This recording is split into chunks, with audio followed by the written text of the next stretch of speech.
네, 정기국회가 시작되었습니다. 오늘 2024년 예산안 관련 기본소득당 기자회견을 시작하겠습니다. 나라 살림 맡겨놨더니 적자는 기본이고 가산도 탕진하는 윤석열 정부입니다. 2023년 정기국회 개회일인 오늘 윤석열 정부가 국회에 2024년 예산안을 제출했습니다. 하지만 국민들께 희망을 약속할 수 없는 절망만 가득한 계획서였습니다. 윤석열 정부 2년차 국가 재정은 훨씬 부실화되었고 무너진 경제를 살리기 위한 재정의 역할도 사라져버렸다라는 것을 확인시켜주는 예산안이었습니다. 8월 29일 예산안 보도자료에서 기획재정부는 2005년 이후 가장 낮은 2.8% 예산 증가율을 건전재정 의지의 결실인 것처럼 자랑했습니다. 하지만 건전재정은 윤석열 정부의 처참한 경제 실정을 가리기 위한 용어에 불과합니다. 2024년 예산안에서 두드러지게 나타난 것은 윤석열 정부가 가장 강조해왔던 바로 건전재정의 붕괴였습니다. 윤석열 정부는 물가 상승률에도 미치지 못하는 세출 예산을 편성해서 적자 규모를 줄여보려고 안간 힘을 썼습니다만 2024년 예산안에서 통합재정수지 적자가 44.8조 원입니다. 대규모 세수 펑크에 따른 세입 감소 때문입니다. 코로나19가 발발했던 2020년에도 결산액과 본 예산 총 지출액의 차액으로 표시되는 적자액이 33.5조 원이었습니다. 2024년에는 이보다 11.5조 원 더 큰 대규모 적자 예산을 편성했습니다. 지출 증가율을 가장 낮게 잡았음에도 세입 감소율이 이를 훨씬 능가해서 벌어지는 일입니다. 건전재정은 지출만 줄인다고 이루어지는 것이 아니라 수입이 적절히 뒷받침되어야 한다는 건 삼척동자도 다 아는 사실인데 윤석열 정부는 이마저도 이해하지 못하고 있습니다. 저는 세수 정상화가 재정 정상화의 첫 단추임을 강조하고 또 촉구합니다. 정부 여당이 강력하게 법제화를 추진하고 있는 재정준칙에서 국가부채율과 함께 양대 기둥 중 하나인 관리재정수지 적자율은 올해 본예산 기준 2.6%에서 내년에는 3.9%로 1.5배나 증가합니다. 주요 이유는 물론 국세 수입이 올해보다 33조 원이나 줄어들 예정이기 때문입니다. 관리재정수지 적자율 3.9%는 재정준칙 법제화가 되지 않더라도 재정준칙에 맞춰서 예산을 편성하겠다던 추경호 경제부총리의 호언장담이 부끄러워지는 수치입니다. 국가부채율은 0.6%포인트 증가해서 51%가 되었습니다. 증가율이 크게 낮아지면서 외견상으로는 국가재정의 내실화가 이루어지는 것으로 보일 수는 있습니다. 하지만 내막은 다릅니다. 수치상의 재정적자와 국가부채율을 줄이기 위해서 윤석열 정부는 작년부터 공공부문의 자산 매각을 강력하게 추진하고 있습니다.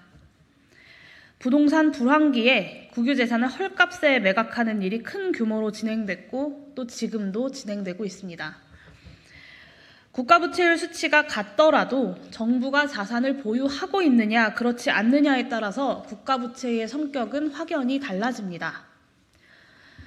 지금 윤석열 정부는 재정 수지와 국가부채율의 외관상 수치를 조금이라도 나아 보이게 만들기 위해서 정부가 보유한 자산을 대규모로 매각하고 있다는 뜻입니다. 대기업 부자 감세로 인해 소득이 가난해진 정부가 이젠 자산 부문에서도 가난한 정부가 되고 있습니다. 소득과 자산 양쪽 모두에서 가난해진 정부가 재정정책을 활용할 능력이 훼손되는 것은 불문가지입니다. 윤석열 정부는 이렇게 통합재정수지와 관리재정수지 양쪽 모두에서 역대급 적자 재정을 운영하면서도 정부의 자산을 축내가면서도 건전재정을 목 놓아서 외치고 있는 것입니다. 거짓말도 정말 정도껏 해야 합니다. 윤석열 정부가 제출한 2024년 예산안은 미래 우리 경제의 경쟁력을 훼손할 것입니다. 허울뿐인 건전재정의 외양을 지키기 위해서 재정의 경제적 역할은 계속해서 축소되고 있습니다. 지출을 줄이다 보니 미래성장 잠재력을 갉아먹는 예산 편성을 했습니다. 예산안 홍보물에는 분명히 창의와 혁신에 기반한 산업기술 경쟁력 확보, 국가전략기술 연구개발 투자 강화라고 쓰여 있습니다. 하지만 전체 연구개발 예산은 5.2조 원, 16.6% 줄였습니다. 산업 경쟁력의 핵심인 교육에 대한 예산도 6.6조 원, 6.9% 감소했습니다.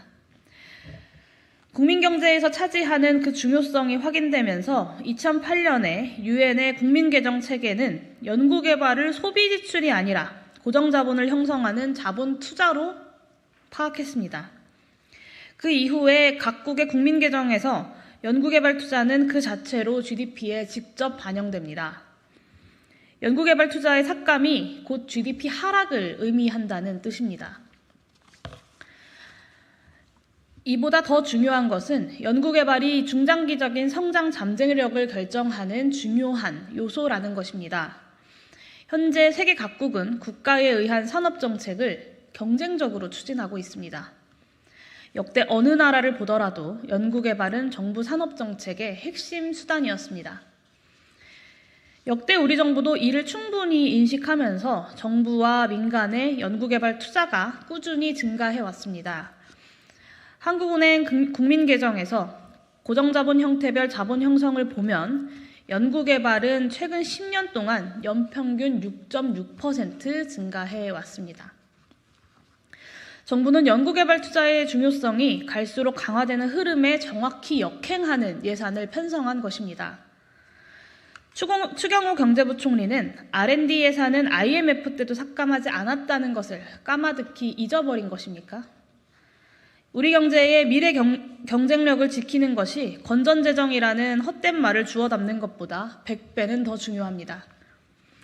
2024년 예산안은 윤석열 정부의 대내외 경제 상황에 대한 안일하고 무책임한 인식이 투명하게 반영되어 있습니다. 정부는 대외 경제 여건으로 지정학적 경쟁에 의한 불확실성을 언급하고 있지만 우리 경제에 미치는 중요성에 대한 명확한 인식은 이 예산안에서 보이지 않습니다.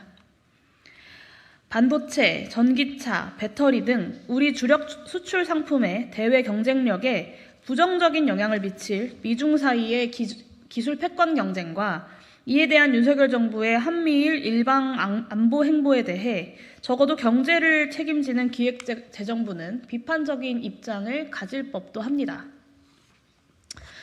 그러나 이처럼 중대한 대외경제 상황을 불확실성, 이 네 글자 정도로만 언급하고 넘어갑니다.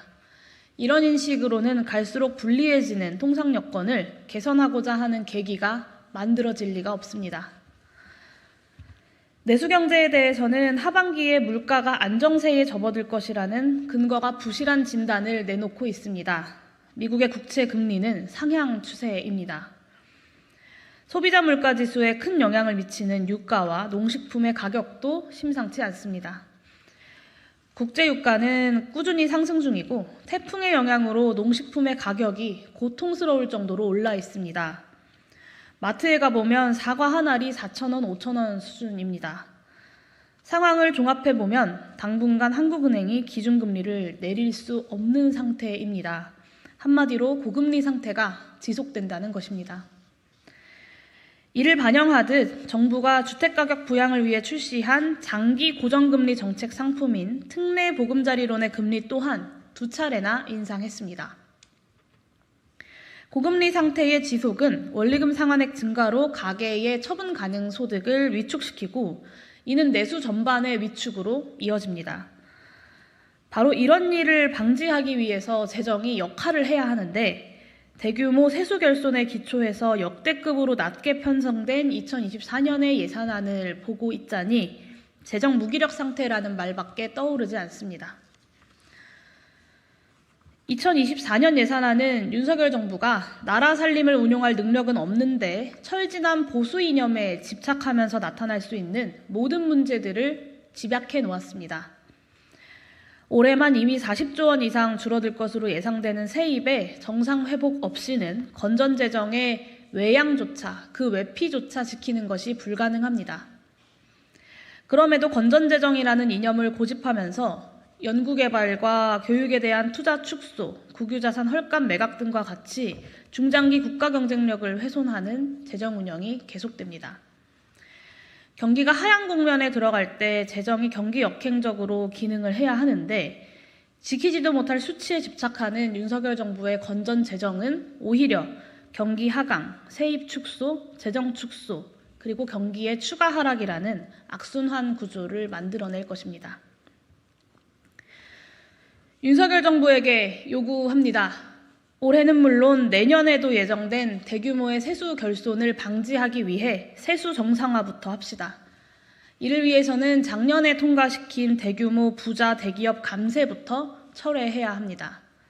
국유재산 헐값 매각도 멈추십시오. 세입 정상화 과정에서 임시 수단으로서 유럽 대부분 국가들에서 활용 중인 횡재세를 적극 활용하실 것도 제안합니다. 국가재정의 적극적인 역할을 도모해야 합니다. 나라 살림 다 망가뜨려 놓고 쓸 돈이 없어서 가산까지 탕진하는 정부로 대한민국 역사에 기록될 작정이 아니라면 낡아버린 이념을 부디 내려놓고 경제난으로 인한 국민들의 고단한 현실을 직시하셔야 합니다. 더불어민주당을 비롯한 야당에게도 요구합니다. 야당은 이번 정기국회에서 2024년 정부 예산안에 대해 증액 편성을 관철시킨다는 각오로 임해야 합니다. 재정의 적극적인 경제적 역할을 회복하기 위해서는 다른 방법이 없습니다. 삭감된 연구개발 예산, 교육 예산도 복원시킵시다. 국가부채율 재정수지 관리하겠다고 국유재산 헐값 매각하는 행태에도 제동을 걸어야 합니다. 국민들께도 현재 대한민국 경제 그리고 나라 살림 상황을 상세하게 설명드리고 수치상의 일시적인 재정 지표들의 악화는 감수하자고 솔직하게 설득해야 합니다. 기본소득당과 저용해인은 민생경제를 살리기 위해서 그리고 국가경제의 미래를 위해서 반드시 그렇게 하겠습니다. 이상으로 기자회견 마치도록 하겠습니다. 고맙습니다.